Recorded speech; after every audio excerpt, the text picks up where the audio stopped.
하늘의 하나님이 우리로 형통케 하시리니, 이런 제목으로 느헤미야 강의를 이어가도록 하겠습니다. 하나님께서 뜻하신 바를 이루실 때 하나님께서는 어떻게 하나님의 사람을 준비시키시고 그를 통해서 하나님의 뜻과 섭리를 이루어 나아가시는지를 수많은 인물들을 통해서 성경은 그것을 우리들에게 잘 보여주고 있습니다. 왜 이러한 예들이 성경에는 다수 기록되어 있는 것일까요? 하나님께서는 그들뿐만 아니라 오늘 이 시대를 살아가는 우리들 가운데서도 하나님께서 뜻하신 일들을 동일한 방식으로 이루어 나아가심을 하나님의 자녀들에게 보이시고 그것을 믿게 하시기 위함입니다. 하나님께서는 하나님의 사람들이 그들이 살아가고 있는 시대의 모든 환경과 상황에 아랑곳하지 않고 다른 어떤 대상도 의지하지 않으며 온전히 인생의 모든 날들 속에서 하나님만을 의지하여 하나님의 방법대로 하나님의 뜻을 이루어 나아가기를 원하십니다. 그것이 성도가 이 세상에서 하나님의 뜻을 쫓아 하나님의 섭리대로 살아가는 방법이기 때문입니다.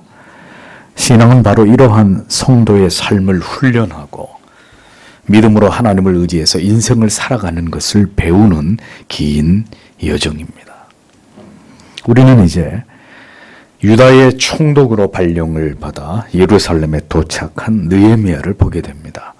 하나님께서 어떻게 그 모든 과정 속에서 섭리하셨고 뜻하신 대로 느헤미야에게 그 길을 인도해 나아가셨는지를 우리는 기억할 필요가 있습니다.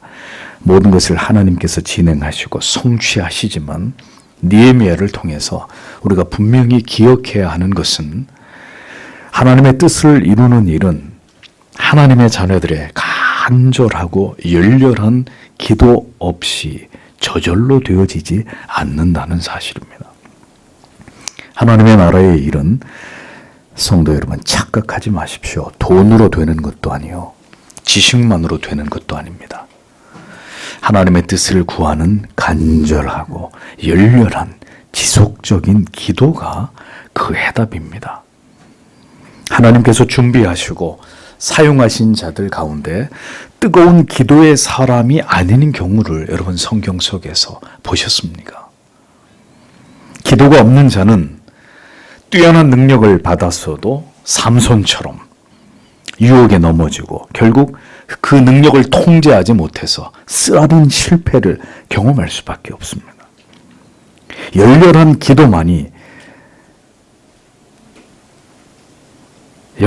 기도 없이 자신의 생각으로만 일하게 될 때 결국 분열과 갈등을 일으키고 덕을 세우지 못하며 하나님의 뜻과 무관한 길로 가게 되는 이런 결과를 맞게 될 수밖에 없는 것입니다. 여러분의 진정으로 하나님의 영광을 위해서 살고 싶다면 우리 자신이 먼저 간절한 기도의 뜨거운 용광로 속에서 모든 영혼의 불순물이 제거되지 않고는 그 일은 불가능한 일이라는 것을 먼저 아셔야 합니다. 하나님께서는 그래서 먼저 사람을 준비시키십니다. 갈고 닦고 다듬어서 겸손한 자로 오직 하나님만을 의지하는 자로 그를 만드십니다. 그래서 그가 자신을 드러내는 것이 아니라 자기의 힘으로 일하는 것이 아니라 오직 하나님의 방법대로 하나님만 드러내는 하나님의 종이 되도록 철저하게 그를 낮추시고 훈련하셔서 때가 되어야 마침내 그를 사용하시는 하나님은 그런 분이십니다. 그래서 베드로전서 5장 6절은 그러므로 하나님의 능하신 손 아래서 겸손하라. 때가 되면 너희를 높이시리라 라고 말씀합니다.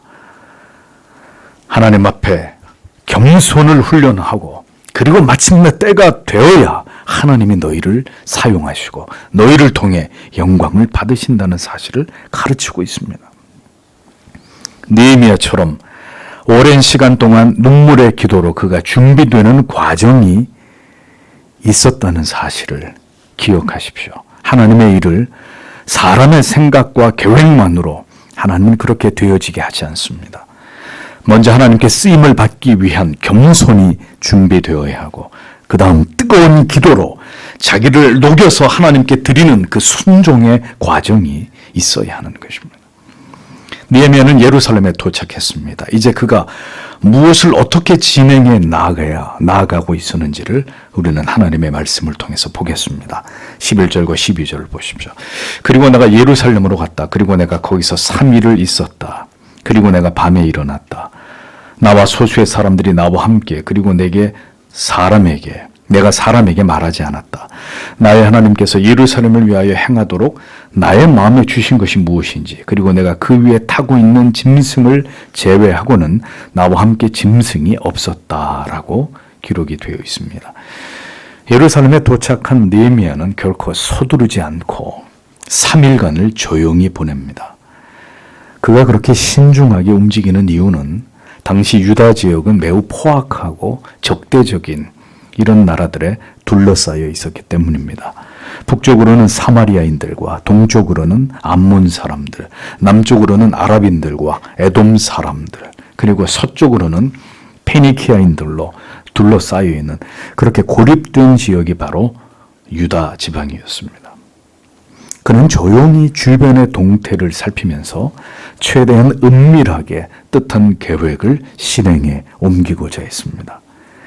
긴 여행으로 지친 심신을 휴식하면서 느헤미야는 하나님께 간절히 기도를 드렸을 것이고 신중하게 그가 도모하려는 일들에 대해서 계획을 세웠을 것입니다. 하나님의 사람은 결코 서두르지 않습니다. 서둔다고 해서 되지 않을 일이 되는 것도 될 일이 되지 않는 법도 없기 때문입니다.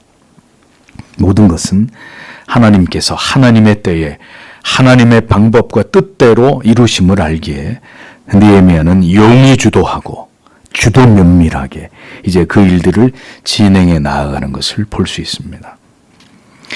언제나 하나님의 뜻보다 성급하게 사람의 생각으로 앞서다가 실수를 하게 되는 것입니다. 기다리지 못하고 사람의 어리석은 고집과 생각대로 사람의 혈기로 움직이다가 일을 그르치게 되는 것입니다. 기도가 없으면 언제나 이러한 일들을 경험하게 됩니다. 신중하지 못함으로 인해 낭패를 겪게 되는 일들이 일어나게 됩니다. 그러나 하나님의 사람 느헤미야를 보십시오.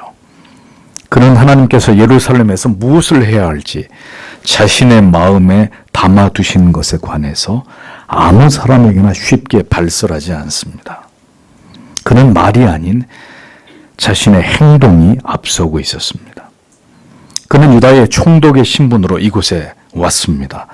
그가 여느 권력자와 같았다면 그는 제일 먼저 그의 위세와 권력을 많은 사람들에게 드러냈을 것입니다. 거창하게 먼저 환영 행사를 하고 이제부터 자신이 이 지역을 권하라는 총독이라는 것을 많은 사람들 앞에 밝혔을 것입니다. 그러나 느헤미야는 하나님의 사람이었고 그가 왜 지금 이곳에 오게 되었는지를 정확히 알고 있었습니다. 그는 모든 불필요한 절차와 과정을 생략하고 곧바로 하나님께서 그에게 맡기신 일에 착수합니다. 그것도 이와 같이 매우 신중하게 은밀하게 그 일을 시작하고 있는 것을 볼 수 있습니다. 그러하기에 그는 하나님의 준비된 종이요 하나님께서 사용하시는 도구임을 우리는 발견하게 되는 것입니다. 느헤미야는 소수의 수행원들을 대동해서 밤에 자신만 짐승을 타고 이동을 했습니다. 아마도 당시 유대의 흔한 교통수단이었던 나귀였을 것으로 여겨집니다. 두세 사람을 데리고 자기만 나귀를 타고 이동을 했다는 것은 최대한 사람들의 눈에 띄지 않도록 그가 매우 주의했음을 보여주는 것입니다. 왜 그렇게 했을까요? 이는 아마도 자신의 일거수일투족을 누군가가 지켜볼 수 있고 그들이 만약 산발랏이나 도비아 같은 이 일을 방해하려는 자들과 내통하는 자들이라면 일이 시작되기도 전에 예상치 못한 어려움에 직면할 수 있었기 때문입니다. 또한 그가 소수의 사람들과 함께 야밤에 행동을 한 것은 자기의 독단적인 생각으로 일을 하지 않고 그를 돕는 참모들의 의견을 함께 수렴하고 경청하기 위함이었을 것입니다. 이것이 하나님의 일을 수행하고 있는 느헤미야의 지혜로움입니다. 서리 없이 조용히 그는 자기의 일을 이렇게 시작하고 있습니다. 참으로 하나님께서 함께 하시는 자는 이같이 하나님이 주신 지혜와 모략으로 그 일들을 이루어갑니다. 주의 일을 행한다고 하면서도 참으로 지혜가 없는 경우들을 봅니다.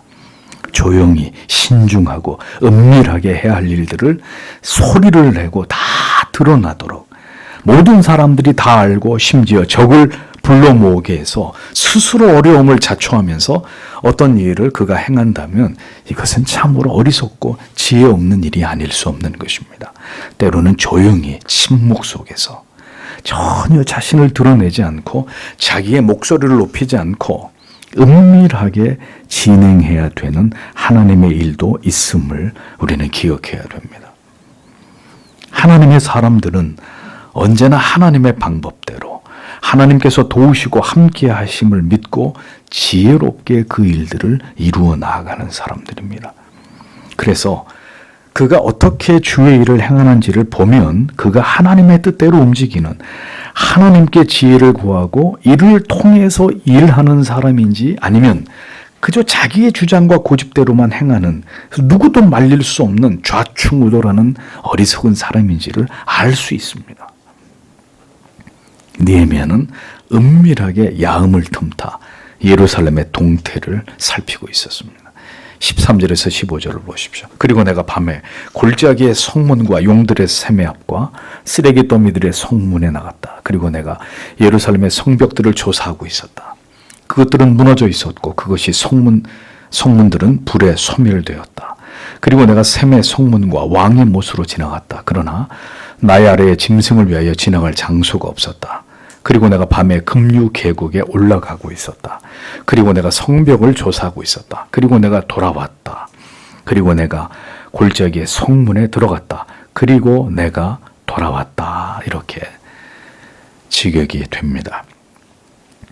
느헤미야는 소수의 성벽 재건의 실무를 담당할 자들을 대동해서 야심한 시간에 골짜기의 성문 우물이 있는 곳에서부터 쓰레기와 희생제사에 나오는 짐승의 배설물들을 버리는 분문에 이르기까지 수백 미터에 달하는 지역을 직접 살피게 됩니다.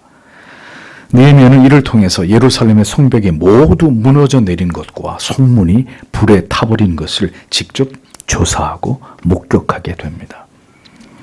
그는 그렇게 아무도 모르게 예루살렘의 성벽과 성문에 대한 조사를 끝낸 것을 볼 수 있습니다.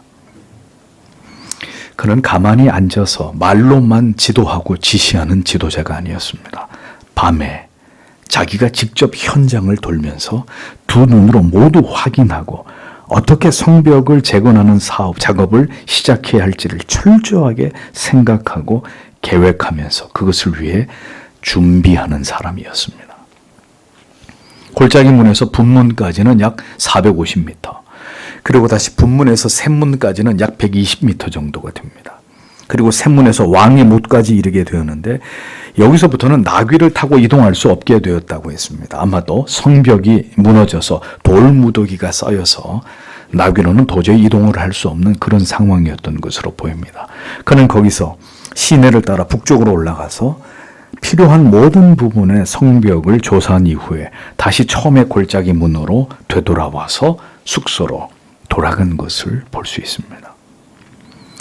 성벽이 얼마나 훼손되었고 어떤 지역이 그 정도가 더 심한지를 느헤미야는 두 눈으로 직접 그 모든 것을 확인하고 이것을 토대로 성벽을 어떻게 재건해야 하는지 계획을 세운 것을 알 수 있습니다. 그는 밤에 수백 미터의 거리를 성벽이 무너진 잔해를 헤집으면서 답사를 했습니다. 열정은 행동을 낳게 되어 있습니다. 사명감에 불타는 사람은 가만히 앉아 있지 않습니다. 무엇을 해야지 하는 생각에만 머물러 있지 않습니다. 전략과 계획을 가지고 움직이는 사람입니다. 구체적으로 무엇을 어떻게 해야 할지 조사하고 확인하고 발로 뛰는 사람입니다. 성벽을 재건하는 것이 목적이라면 현장에 가서 성벽을 직접 꼼꼼하게 살피고 어떻게 그 일을 추진하고 진행해야 될지를 계획해야 합니다. 어떤 일을 시작하기 전에 충분히 그것에 대해서 점검하고 알아보고 그리고 충분히 계획하고 검토한 일들이 선행되어야 합니다. 하나님께서는 그 일을 위해서 철저하게 준비된 느헤미야를 예비하셨습니다. 그리고 그 일을 그에게 맡기셨습니다. 하나님께서는 모든 시대 속에서 하나님의 일들을 이루시기 위해 필요한 사람들을 세우십니다. 그들에게 주신 재능과 능력에 따라서 적재적소에 그들을 배치하시고 그들을 통해서 하나님께서 하고자 하시는 일들을 이루십니다. 결단력이 있고 과감하게 추진력을 가지고 일을 진행할 사람도 필요하고 또 일을 그렇게 시작하기 전에 철저하게 점검하고 계획하고 무엇이 필요한지를 모두 준비할 사람들도 필요합니다. 그렇게 필요한 사람들을 모두 동원해서 하나님께서는 그 뜻을 이루시는 분이십니다. 루터와 칼빈이 위대한 것이 결코 아닙니다. 하나님께서 그 어두운 시대에 진리의 빛을 투척할 용사들을 친히 준비시키셨고 그렇게 성실하게 준비된 자들이 하나님에 의해서 들어 쓰임을 받은 것이라는 것을 잊지 마십시오. 요행수를 바라는 것은 신앙이 아닙니다. 최선을 다해서 오늘을 준비하지 않는 자가 하나님께 쓰임 받을 수 없고 하나님께서 준비시키시는 자는 그렇기 때문에 결코 게으르거나 나태하지 않습니다. 하나님의 말씀을 멀리하고 간절하고 뜨거운 기도 없이 그렇게 허송 세월을 보내는 사람들이 아닙니다. 느헤미야가 엉성하게 전혀 준비되어 있지 않은 사람이었다면 그가 그 일을 감당할 수 있었을까요?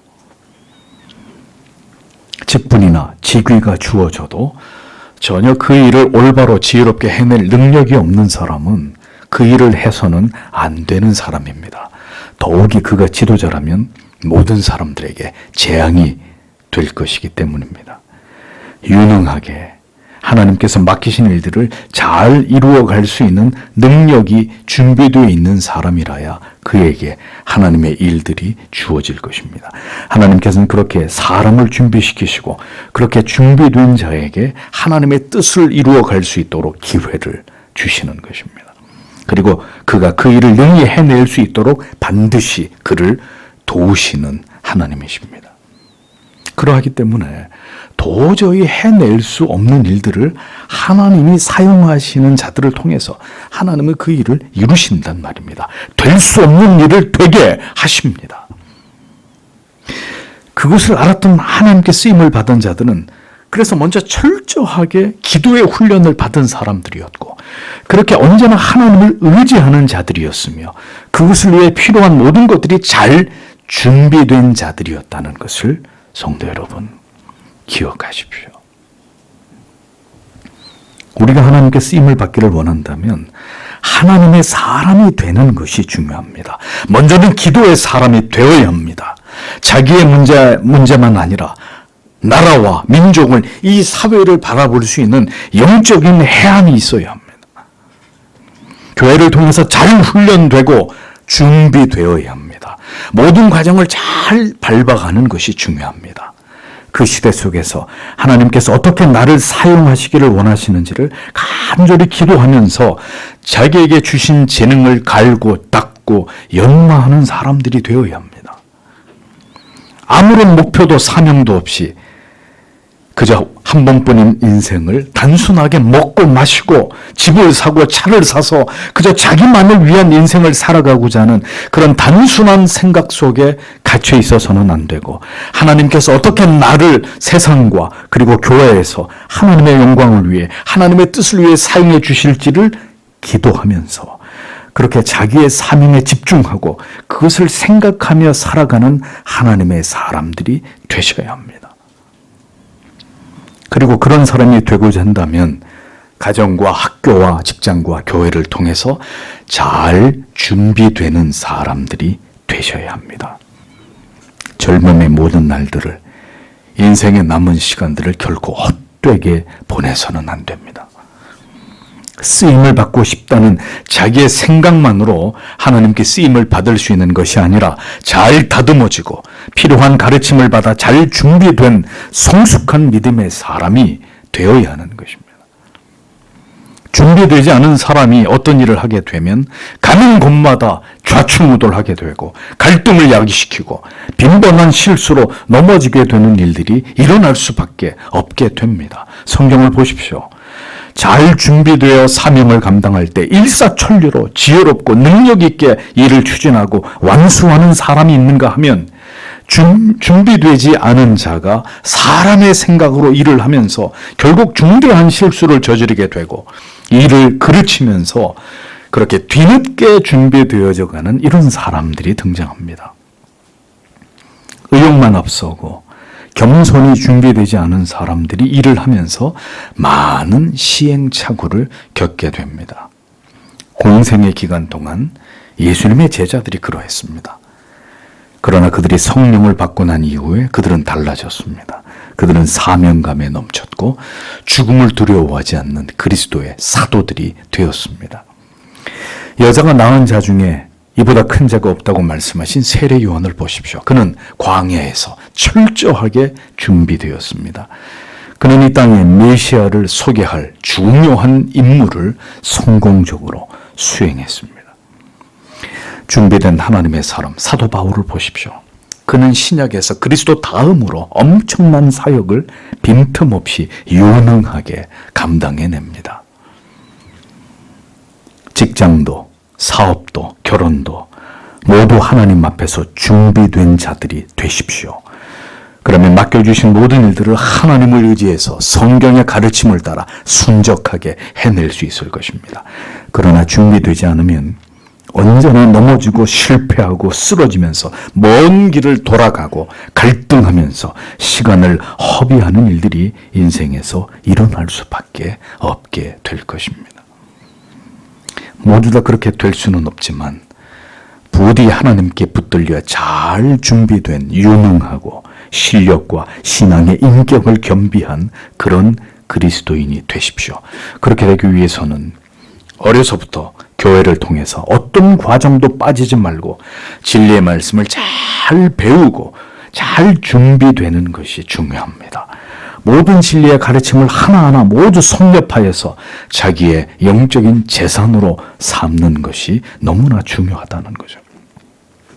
에스라나 느헤미야를 보면 그들의 유능함이 보입니다. 전혀 당황하거나 혹은 실수하여 넘어지거나 흔들림이 없습니다. 그러니까 그들은 그 일을 위해서 이미 하나님 앞에서 잘 준비되어 온 자들이었기 때문입니다. 여러분에게 되도록 모든 말씀을 들으며 교회를 통해서 진리를 빠짐없이 배우고 이것을 익히는 것을 강조하는 것은 그렇게 되지 않으면 반드시 여러분에게 후회할 날이 찾아올 수 있기 때문입니다. 믿음이 준비되지 않고 신앙의 지식이 준비되지 않아 결국 어떤 일들을 만나고 어떤 날들을 어떤 변화를 맞이하게 되었을 때 그것을 도무지 감당할 수 없거나 혹은 실수를 연발하거나 혹은 뒤로 물러서서 두려워하는 이런 일들이 일어날 수 있다는 것입니다. 해법과 해답을 몰라서 난감하게 되고 결국 인생의 많은 시간들을 허비하고 낭비하게 되는 일들이 일어날 수 있기 때문입니다. 부디 이 진리를 기억하시는 여러분들이 되시기를 바랍니다. 16절에서 18절을 이어서 보겠습니다. 그리고 방백들은 내가 어디로 갔는지 그리고 내가 무엇을 행하는지 알지 못했다. 그리고 유다 사람들과 제사장들과 귀족들과 방백들과 그 일을 행하는 나머지에게 이렇게까지 내가 알리지 않았다. 그리고 내가 그들에게 말했다. 너희는 우리가 공경 안에 있는 것을 보고 있다. 예루살렘이 황폐하고 그것의 성문들은 불에 탔다. 너희는 오라. 그리고 우리가 예루살렘의 성벽을 건축하자. 그리고 우리에게 다시 치욕이 있지 않을 것이다. 그리고 내가 선한 나의 하나님의 손이 나에게 한 것과 또한 그가 나에게 말했던 왕의 말들을 그들에게 알렸다. 그리고 그들이 말했다. 우리가 일어나자. 우리가 건축하자. 그리고 그들은 선한 일을 위하여 그들의 손들을 강하게 했다라고 기록이 되어 있습니다. 자, 방백이란 유다 공동체의 대표들을 가리킵니다. 그런데 예루살렘에 온 총독 느헤미야가 어디에서 무엇을 하고 있는지 그들은 전혀 알지 못했다고 기록하고 있습니다. 뿐만 아니라 유다 백성들과 제사장들, 그리고 귀족들, 백성들의 지도자들, 그리고 일하는 모든 자들에게까지 느헤미야는 이때까지 침묵을 유지하고 있었던 것을 볼 수 있습니다. 하나님께서 행하고자 하시는 어떤 일들은 그 일이 시작되기까지 누구에게도 알리지 않을 필요가 있다는 것이죠.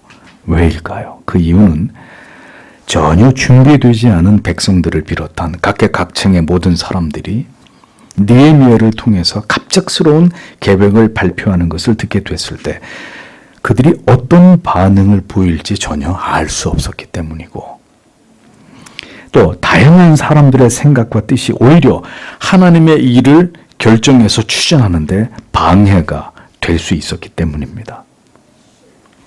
느헤미야는 열렬히 기도했습니다. 그는 먼저 하나님께서 어떤 일을 이루시기 전까지 기도에 집요하게 매달렸습니다. 마침내 하나님께서 어떤 일을 시작하실 때 그는 기도한 대로, 그리고 여전히 기도하면서 그 일을 이제 시작하게 됩니다.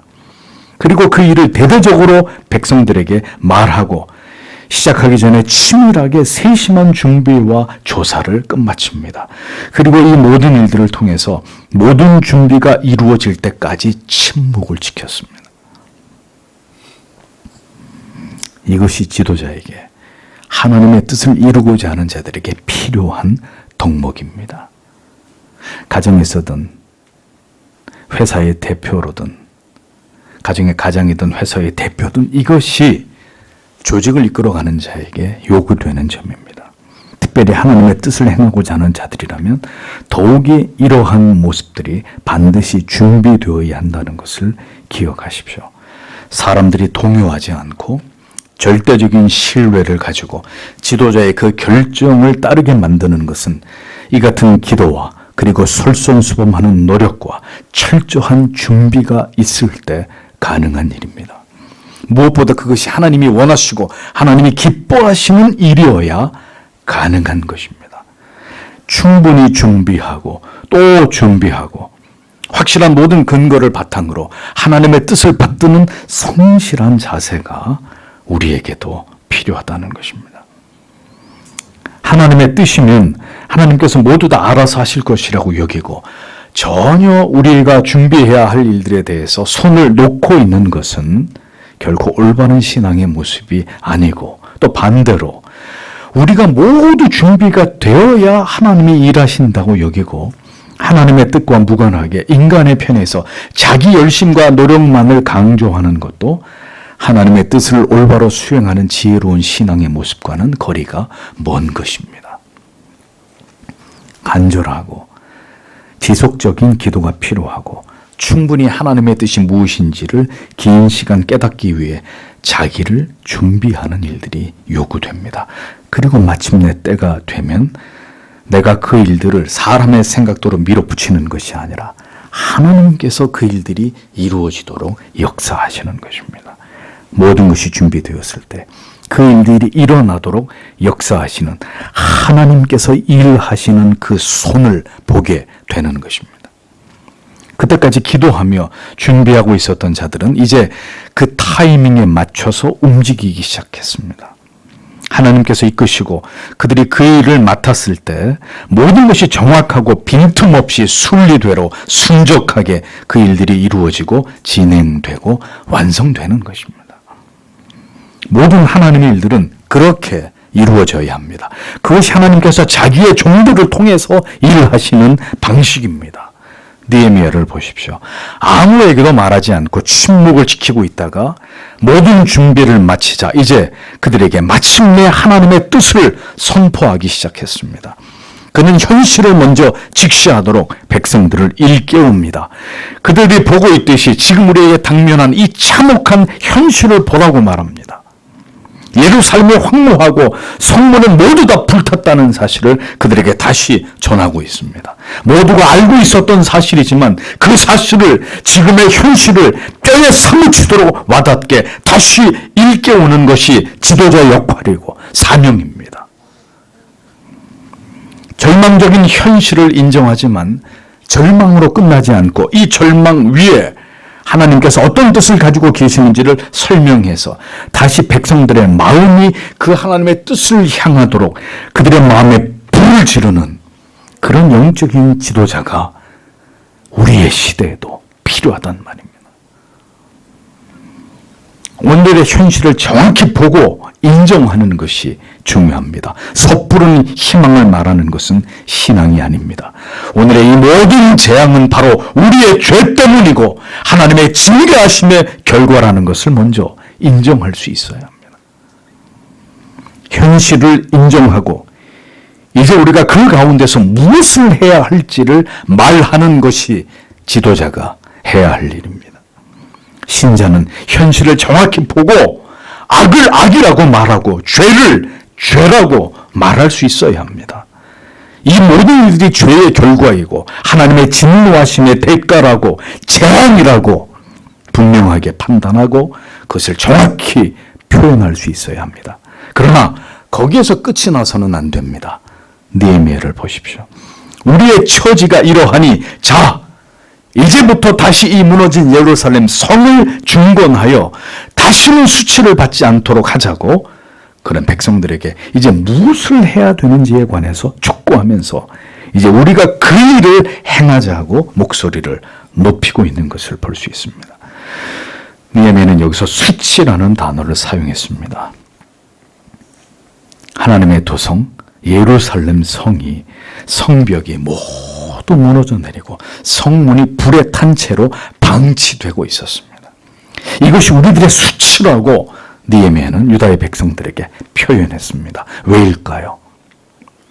하나님의 도성, 그 평화의 도성이 이렇게 철저하게 파괴되어 있는 상황이 마치 우리가 하나님께로부터 버림을 받은 민족인 것처럼 여겨지게 만들어서 다른 민족들이 보기에 저들은 자기들이 믿는 신에게부터도 버림을 받은 자들이라는 이런 멸시를 당하고 있는 이 현실을 정확하게 느헤미야는 수치라고 표현을 했다는 것입니다. 즉 이스라엘 백성들의 치욕적인 패부를 느헤미야가 찌른 것입니다. 이게 우리의 수치다. 그러니 이제 다시 일어나 예루살렘 성벽을 재건해야 되지 않겠느냐고 그는 외쳤던 것입니다.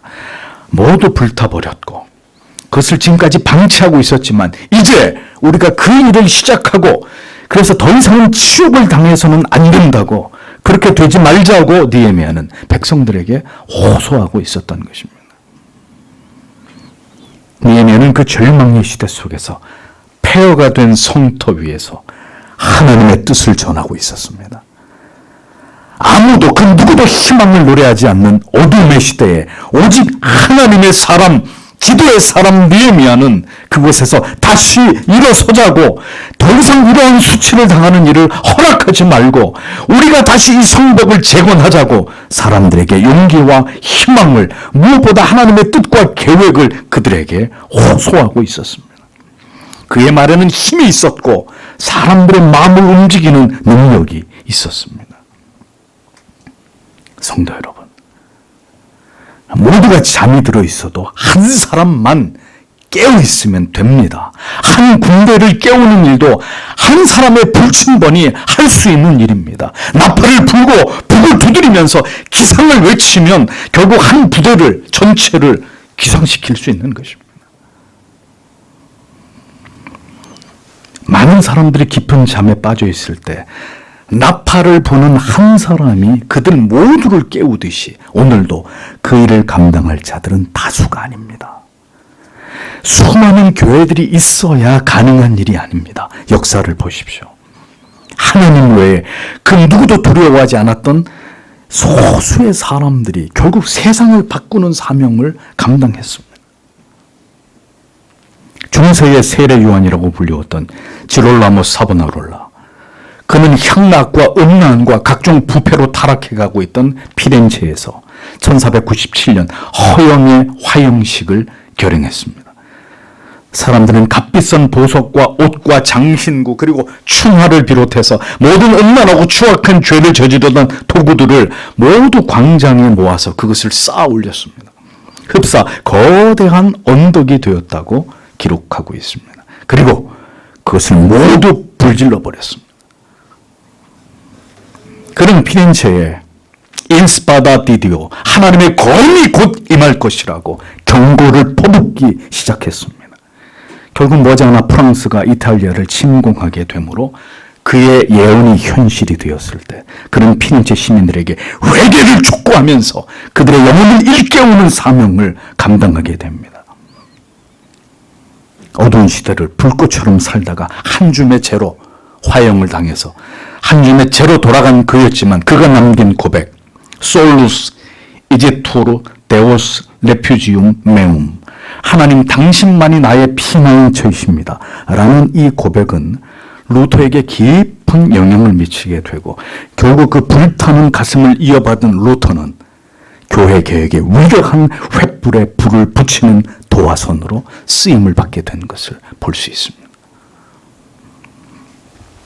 하나님의 심장을 가진 한 사람, 역사는 그러한 소수에 의해서 움직여졌고 하나님께서 원하시는 새로운 물꼬를 터나갔던 것입니다. 한 가정에서든 한 직장에서든 캠퍼스에서든 우리가 지체된 교회에서든 한 사람의 하나님께 붙들린 그 사람의 영향력은 우리가 생각한 것 그 이상이라는 것을 잊어서는 안 됩니다. 그가 하는 말이 사람의 말이 아니라 하나님의 음성이 될 때 사람들의 영혼은 변화되고 그 진리에 의해서 움직이게 되는 것입니다. 이것이 바로 이 시대에 우리에게 주신 하나님의 사명님의 뜻입니다 라고 외치는 그 소리에 모든 영혼들이 깨어나고 하나님의 기뻐하시는 뜻을 향해 결심하게 되는 놀라운 일들이 일어나게 되는 것입니다. 우리는 이러한 일들이 이 시대에도 그리고 우리가 속한 모든 곳에서 하나님께서 우리를 통해서 이루시기를 소원해야 합니다. 다시 우리의 가정과 교회들을 깨우시는 일에 우리를 사용해 주시기를 성도는 기도해야 되는 것입니다. 여러분의 귀에는 세상 사람들이 신자들을, 목회자들을, 주님의 교회를 비웃는 소리가 들리지 않으십니까? 저런 것들이 무슨 교회를 다니고 천국에 들어간다고 짓거리는지 모두 한심한 정신병자들이라고, 지적인 능력이 떨어지는 사람들이나 교회를 다니는 것이라고 그렇게 여기는 세상 사람들의 조소와 조롱 소리가 들리지 않으십니까? 온갖 영화나 드라마에서 기독교를 비하하고 목회자와 성도를 조롱하는 듯한 이런 내용을 여과 없이 내보내도 아무 말도 하지 못하고 있는 오늘의 교회의 모습을 보십시오. 모두가 짓지 못하는 개가 되어버렸고 맛을 잃은 소금처럼 되어버렸습니다. 우리는 이러한 오늘의 교회와 성도의 현실과 목회자들에 대한 매몰찬 사회적 인식에 대한 거룩한 수치와 모멸감을 느껴야 합니다. 하나님의 이름을 더럽히고 있는 오늘의 이 교회들이 행하는 기괴한 짓들을 보면서 세상 사람들이 교회에 대해서 더 이상 아무런 기대를 갖지 않고 교회를 혐오하는 이 시대를 바라보면서 우리는 마음에 깊은 고통을 느끼는 자들이 되어야 합니다. 물론 근본적으로 세상은 교회 편이 아닙니다. 세상은 사탄의 왕국이기 때문이죠. 그러나 그들의 조롱과 외면이 교회와 성도의 타락과 부패 때문이라면 500년 전 교회가 개혁된 것처럼 다시 뼈를 깎는 개혁으로 교회가 하나님의 말씀으로 돌아가지 않으면 안 된다는 것을 우리는 직시해야 합니다. 다시 교회가 올바른 구원과 성경의 바른 진리와 신앙으로 돌아가서 성도의 삶이 변화되어야 합니다. 진정으로 거룩과 순결한 삶을 회복하고 더 이상 주님의 몸이신 교회가 세상 사람들에게 조롱과 멸시의 대상이 되지 않도록 다시 새롭게 개혁되는 하나님의 부흥과 회개의 역사가 오늘 교회 위에, 우리 위에 부어지기를 성도는 간절히 기도해야 되는 것입니다. 다시 무너진 교회를 수축하고 하나님과 지체들을 이웃을 사랑하는 기독교의 진리의 대의를 지켜 행함으로 세상이 우리를 우습게 볼 수 없게 만드는 성도의 영적인 절개와 기백이 다시 이 어두워져가는 세상 가운데 드러나야 한단 말이죠. 진정으로 십자가를 경험한 성도들이 빛과 소금으로 다시 세상에 드러나는 놀라운 하나님의 역사가 일어나기를 우리는 오늘도 기도해야 합니다. 입을 다물고 계시면 안 되고 일어나 외치고 다시 하나님께로 돌아가기를 기도하면서 그 일에 우리 자신이 먼저 변화되고 우리가 행동할 수 있기를 소망해야 합니다. 하나님께서 다시 우리를 깨워주시고 진정한 그리스도인이 될 수 있도록 우리에게 은혜를 부어주시기를 기도하십시오. 여러분의 가정에서 그리고 여러분의 직장에서 모든 사람들이 볼 때 명예로운 그리스도인들이 되십시오. 신자의 거룩한 명예를 지키십시오. 여러분들의 가족들 틈에서나 친지나 이웃들에게 먼저 인정과 존경을 받는 그런 그리스도인들이 되셔야 합니다. 교회가 새로워지고 교회가 복음의 능력으로 변화되고 무장되어야 빛과 소금의 사명을 감당할 수 있습니다.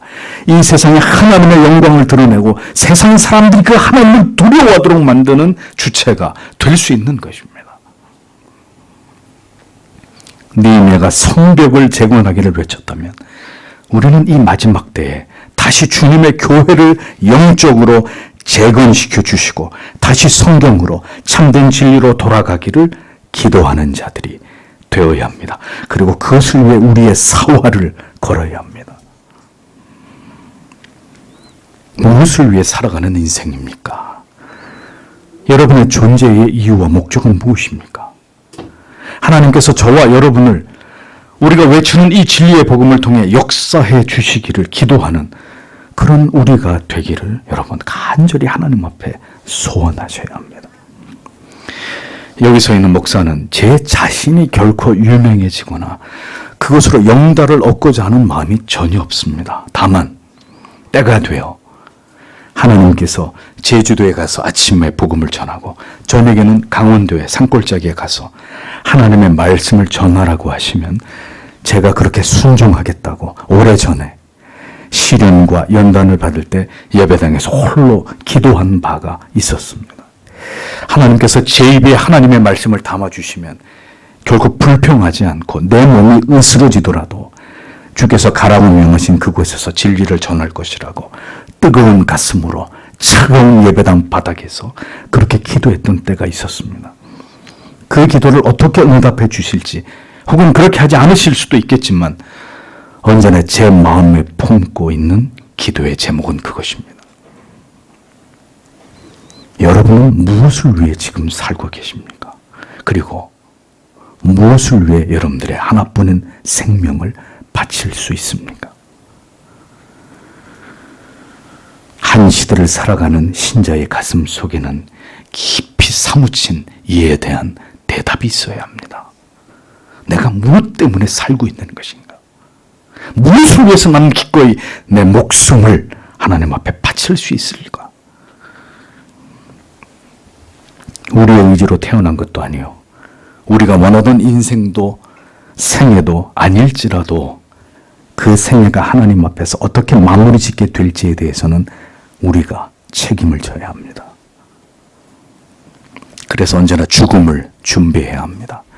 우리에게 주신 사명에 대해서 진지하게 생각하면서 살아가셔야 합니다. 그리고 우리의 삶이 하나님 앞에서 결코 초라하지 않기를 기도해야 합니다.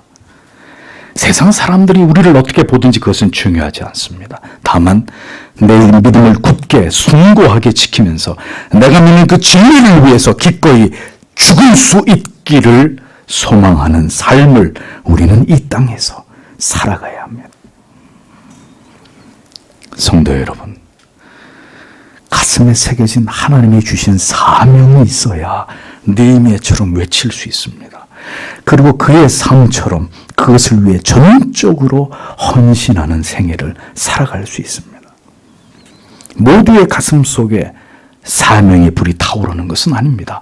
그것을 위해 준비되며 언제나 가슴에 불씨가 담겨져 있는 자라야 마침내 그 불씨가 어느 순간 강력하게 불어오는 바람에 활활 타오르면서 마침내 불타오르는 횃불이 되어서 어두운 밤하늘에 밝히 그것을 비추게 되는 그런 날이 그런 자에게 임하게 되는 것입니다. 여러분의 가슴에는 담겨져 있는 불씨가 있습니까? 가슴에 진리의 불씨가 담겨져도 모든 사람들이 평범한 삶을 살다가 역사의 뒤안길로 소리 없이 사라지게 되는 이유는 그것에 집중하여 진지하게 자기의 모든 인생을 그것에 초점을 맞추어 살고자 뜻을 세우지 않고 살아가기 때문입니다. 바람이 불면 부는 대로, 물결이 치면 치는 대로 세상에 동화되어 적당히 육을 따라 그렇게 살아가고 예수를 모르는 자들과 동일하게 똑같이 염려하고 걱정하고 근심하며 소망 없는 이 땅과 이 세상을 바라보면서 그렇게 살아가기 때문입니다. 느헤미야는 이어 그들에게 말하기 시작합니다. 지금까지 되어진 일들을 하나님께서 어떻게 역사해 오셨고 어떻게 이 일들이 이루어지도록 섭리하셨는지를 느헤미야는 간증하고 있습니다. 그는 또다시 하나님의 선하신 손이 자신을 도우셨다는 것을 고백합니다. 그로 인해서 바벨론의 아닥사스다 왕이 어떻게 자기의 말에 허락을 하게 되었는지 그 믿겨지지 않는 일들을 그들에게 밝혔습니다. 사람들은 느헤미야가 한 사람의 이 고백을, 그의 연설을 듣고 마음이 움직이기 시작했습니다. 그들의 가슴에 마침내 느헤미야가 가진 그 횃불이 옮겨붙게 되었습니다. 그들은 이제 뜨거워진 가슴으로 이렇게 느헤미야에게 대답합니다. 일어나 건축하자. 일어나 건축하자. 그들의 마음을 하나님이 움직이고 계셨습니다. 누구도 그 일에 반대하지 않고 모두가 힘을 합해서 이 일을 감당하기를 그들은 간절히 원하게 되었습니다. 하나님께서 하나님의 뜻을 자기의 종에게, 자기의 사람들을 통해서 나타내고자 하실 때 그 일은 반드시 이루어지게 되어 있습니다. 그런 그 일은 무조건 하나님의 뜻이라느니, 우리의 사명이라니 선동을 해서 되는 것이 아닙니다. 성도 여러분들의 마음이 움직여지고 가슴이 뜨거워짐으로 인한 자발적으로 되어지는 일이어야 합니다. 그것이 하나님이 행하시는 일의 증거입니다. 모두가 힘을 내서 서로를 독려하면서 이 선한 일을 하려고 하는 거룩한 변화가 일어나게 되는 것입니다. 절망에 쌓여있던 예루살렘이었습니다. 누구도 엄두를 내지 못하고 그같이 모든 것이 무너져버린 현실을 숙명처럼 받아들이면서 소망 없이 살아가고 있었던 그들이었습니다. 그러나 하나님의 가슴을 가진 한 사람 느헤미야를 통해서 하나님은 다시 자기 민족을 깨우셨습니다. 그들을 이렇게 세우셨습니다. 그들을 하여금 다시 거룩한 부흥과 회복을 주시기 위해서 이 모든 일들을 하나님이 행하신 것입니다. 여러분, 시대가 칠흑같이 어두워져 가고 정치적으로 이 나라가 타락하는 것이, 어디를 봐도 소망이 없는 것이 문제가 아닙니다. 이 하나님의 마음을 품은 단 한 사람이 이 나라 가운데, 이 민족 가운데 일어나지 않는 것이 우리의 마음을 고통스럽게 하는 것입니다. 부디 어느 곳인가 느헤미야 같은 하나님의 사람들이 준비되고 있다고 저는 믿고 싶고, 그러한 사람들을 길러내야 하는 것이 바로 이 시대의 교회의 사명이라고 저는 생각합니다. 여러분이 일어나셔야 합니다. 여러분이 외치셔야 합니다.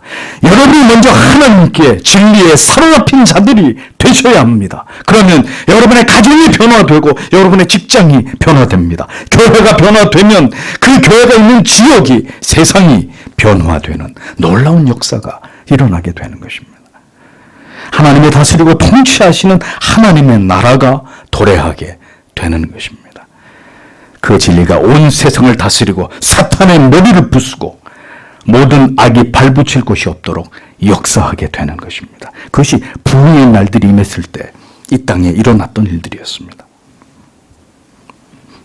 비록 그런 날이 오지 않게 되더라도 우리가 존재하는 이유는 단 한 가지입니다.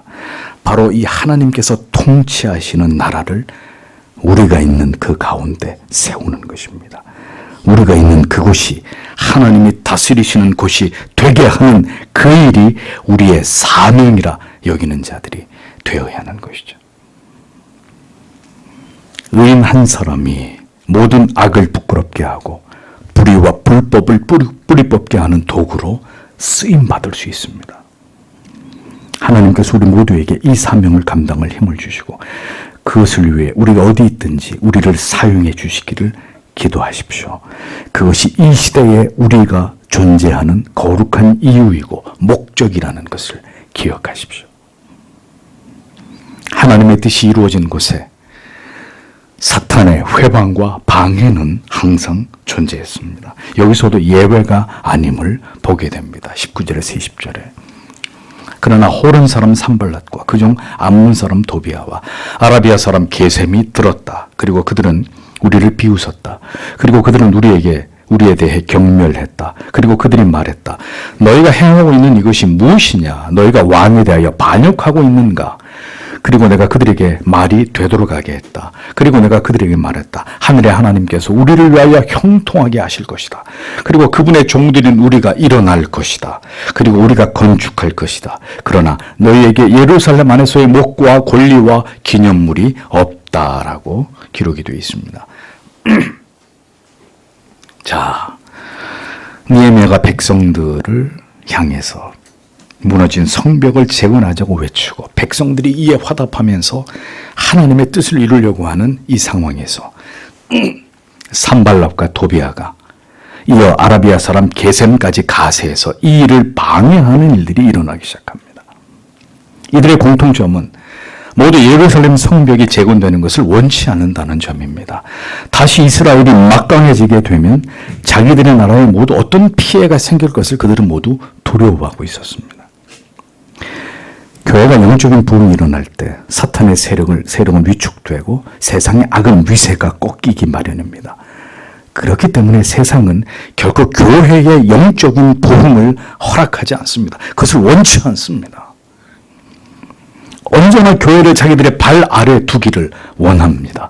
교회와 신자들을 지배하고 필요하면 억압하고자 하는 것이 세상입니다. 세상은 그러한 태도를 일관되게 지금까지 유지하고 있습니다. 이 세 사람을 보십시오. 그들은 지금 느헤미야와 유다 백성들을 업신여기고 비웃고 있었습니다. 그들이 하는 말을 보십시오. 너희가 지금 뭘 하려고 하는 것이냐? 응?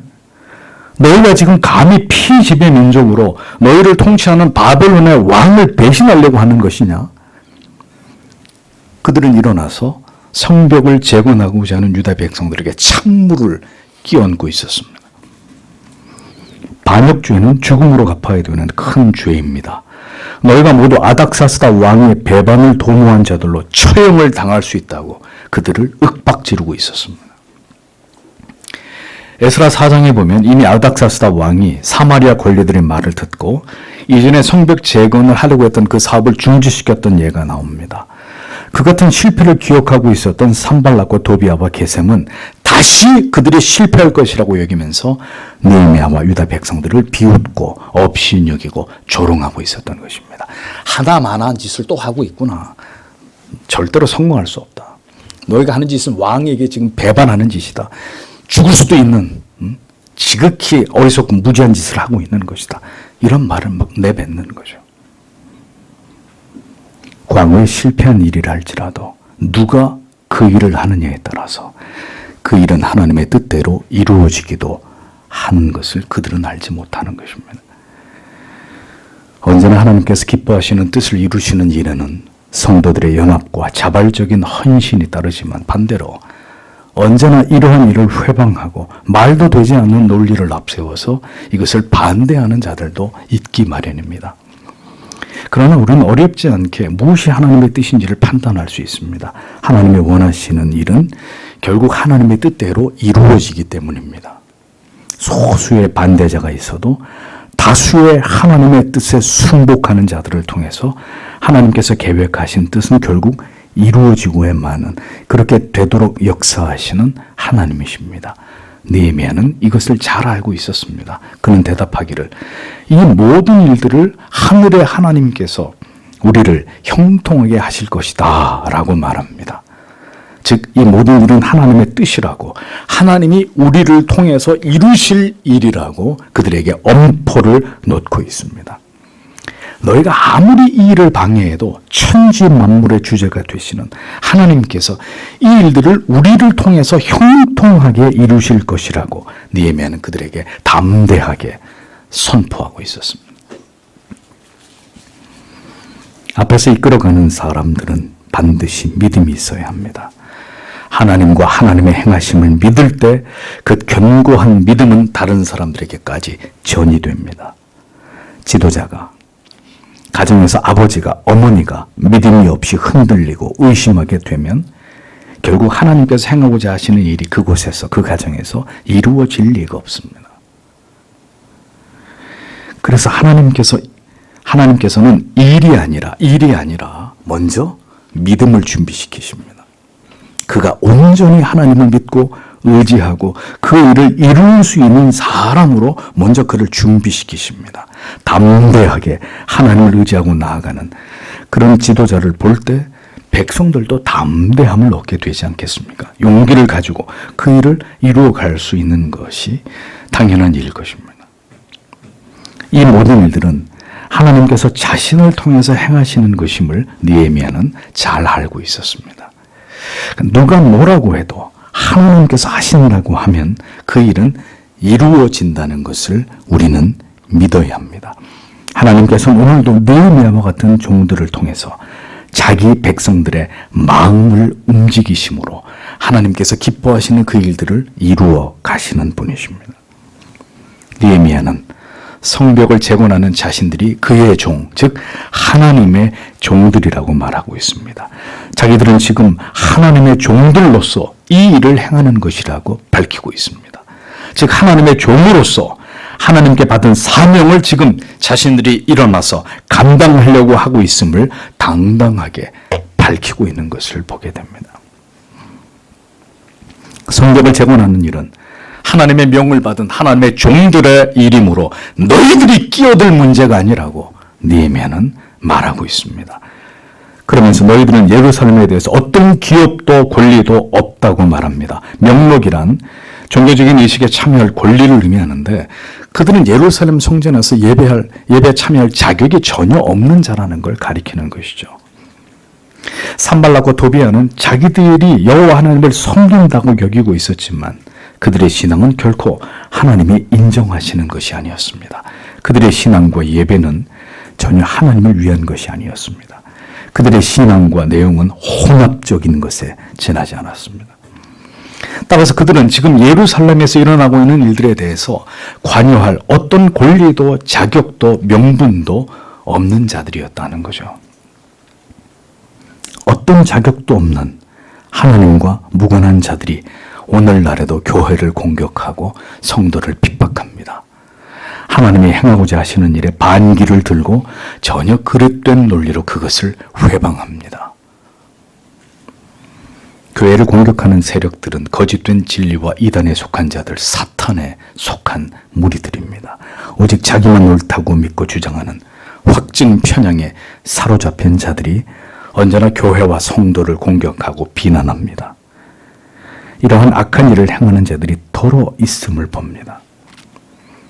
건강한 교회와 목회자와 기독교의 역사가 증명하는 걸출한 신학자들과 하나님의 정미한 말씀과 전통적인 교리와 신학을 무지하고 어리석은 자기만의 논리로 공격하고 비난하고 조롱하면서 비인격적인 말로 그리스도 안의 한 지체들을 그렇게 비판하는 자들을 봅니다. 참으로 신앙의 상식밖에 그러한 행동을 하는 사람들은 그 죄를 훗날 어떻게 그것을 다 갚으려고 그렇게 하는지 그들의 영혼이 불쌍하기 이를 데 없습니다. 성도 여러분, 세상의 인정을 받는 것이 성도와 교회의 목표가 아닙니다. 세상을 변화시키는 것도 우리의 궁극의 사명은 아닙니다. 다만 그 가운데 있는 하나님의 백성들을 깨워서 그들을 그리스도께로 되찾아오기 위함일 뿐입니다. 믿음을 곧게 지키면서 진리의 가르침을 따라 살아가는 성도와 교회의 모습을 통해서 하나님의 택하신 백성들을 교회로 이끌며 그렇게 우리가 빛으로 소금으로 존재하는 것이 우리의 사명이고 존재의 이유일 따름입니다. 세상은 결코 우리의 존재를 십자가의 도와 교회와 성도들을 인정하거나 기뻐하지 않습니다. 주님의 재림하실 때까지 그런 일은 세상에서 일어나지 않습니다. 그러나 그 가운데 우리는 믿음을 지키면서 교회를 끊임없이 개혁해 나아가며 거룩과 순결을 지키는 공동체로 언덕 위에 세워진 거룩한 도성처럼 빛나는 그런 곳이 되게 해야 하는 것입니다. 그것이 신자가, 교회가 이 세상에 존재하는 이유입니다. 세상과 구별되어 세상 사람들이 절대적인 가치로 믿고 추구하는 모든 것들을 우리는 비웃으면서 철로 역정에서 허영의 시장에 차려진 온갖 세속의 화려한 유혹의 것들을 모두 외면하고 멸시하면서 그 허영의 시장을 세상의 한복판을 관통해서 지나가는 크리스천과 신실이라는 이 인물처럼 그렇게 세상의 모든 가치를 비웃으면서 오직 진리의 가르침과 지켜야 될 그 원리를 쫓는 자들이 바로 그리스도인들입니다. 그럼 어떻게 됩니까? 결국 신실처럼 순교를 당하게 되는 이런 일들이 일어나겠죠. 그렇게 되더라도 이 진리의 탁월성을 지켜내면서 끝까지 신앙의 고백을 지켜내는 사람들, 그들이 바로 신자들이고 그것이 우리가 존재하는 이유라는 것을 우리는 잊지 말아야 합니다. 느헤미야는 한마디로 잘라서 말합니다. 너희들은 우리를 방해할 어떤 명분도 어떤 자격도 어떤 권리도 없는 자들이다. 너희와 예루살렘은 전혀 무관하다. 세상은 세상이 존재하는 이유와 목적을 따라 존재할 따름입니다. 세상이 그리스도의 교회를 향해 이래라 저래라 할 권리가 없다는 것이죠. 그렇다면 교회가 존재해야 되는 타협할 수 없는 이유와 목적을 지키면서 모든 시대마다 무너져가고 도전받는 교회와 진리를 수호하고 수축하는 일에 주님이 오실 때까지 최선을 다해야 된다는 것을 우리는 기억해야 합니다. 교회가 무너지고 있는 시대입니다. 또다시 엄청난 변화의 소용돌이 앞에 위태롭게 서 있는 처지에 이 시대 교회와 성도 여러분들이 지금 놓여 있습니다. 성도 여러분, 바른 진리와 교리를 지키면서 주님의 교회를, 성도의 가정을 더 견고하게 하고 무너진 성벽을 재건하는 일에 우리의 생애를 온전히 하나님께 바치는 자들이 되십시오. 무너진 성벽을, 법과 정의를, 진리의 가치를 다시 회복하고 하나님이 통치하시고 다스리시는 나라를 우리의 가정과 교회에 세우기 위해 이제 다시 일어나는 하나님의 종들이 되시기를 축복합니다. 그 일은 느헤미야 같이 기도하는 하나님의 종, 그 한 사람에서부터 시작되는 것입니다. 그 사람이 바로 이 진리를 듣고 있는 바로 당신이 되어야 하리라고 믿습니다. 그래서 하나님은 오늘도 이 말씀으로 여러분들을 깨우치시고 여러분들이 이 시대에 살아가는 목적이 무엇인지를 말씀하고 계시는 것입니다. 오늘도 이 말씀을 가슴에 담고 주님, 한 번뿐인 나의 인생, 나의 남은 여생에 무엇을 존재의 이유와 목적으로 삼아 살아가야 할지를 주님 우리에게 가르치시고 그 가치를 붙들고 다시 무너져가는 교회를 재건하고 하나님 기뻐하시는 그 일을 감당하다가 주의 품에 안기는 하나님의 백성들이 되게 해주시기를 이 시간에 다 함께 주님 앞에 기도하도록 하겠습니다.